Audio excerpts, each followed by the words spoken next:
આ કોઈ ટીવી શોનો ખતરનાક સ્ટન્ટ નથી. આ કોઈ સાહસિક રમત પણ નથી. આ તો પેટની તરસ છુપાવવા માટે જીવ હથેળી પર લઈને મોતના કૂવામાં ઉતરતી ગુજરાતની નારી શક્તિની કડવી વાસ્તવિકતા છે.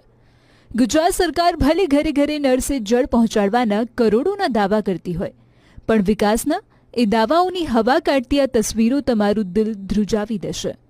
આ દ્રશ્યો છે ગુજરાત અને મહારાષ્ટ્રની બોર્ડર પર આવેલા વલસાડ જિલ્લાના અંતરિયાળ કપરાડા તાલુકાના મોટી પલસાણ ગામના.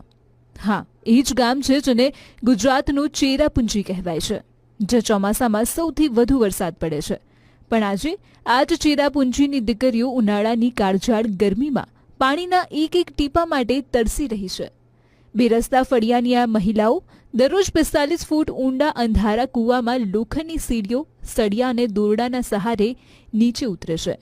1200ની વસ્તી વચ્ચે કહેવા માટે 8 સરકારી કૂવા છે, પણ બધા જ તળિયા ઝાટક. કૂવાની પથરાળ કોતરોમાં જે થોડું ઘણું પાણી ઝરે છે તેને વાસણોમાં ભરીને ઉપર લાવવા આ મહિલાઓ દરરોજ મોતની મુસાફરી કરે છે. પાણીની આ જીવન સટોસટની મથામણમાં કેટલી મહિલાઓના પગ લપસ્યા, કેટલી કૂવામાં ખાબકી અને ગંભીર ઇજાઓનો ભોગ બની છે.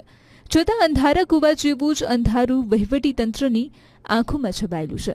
સરકારની કરોડો રૂપિયાની નળ સે જળ યોજના અહીં માત્ર ને માત્ર કાગળ પર જ શોભી રહી છે. કાગળ પર વિકાસ દોડી રહ્યો છે અને જમીન પર જનતા મોતની ખીણમાં ઉતરી રહી છે. સવાલ એ છે કે કોઈ મોટી હોનારત થશે, કોઈ દીકરી કૂવામાં જીવ ગુમાવશે ત્યારે જ આ એસી ચેમ્બરોમાં બેઠેલા સાહેબોની આંખ ઉઘડશે, કે પછી દર ઉનાળે આદિવાસી વિસ્તારની મહિલાઓ આમ જ મોતના મોંમાં ઉતરતી રહેશે.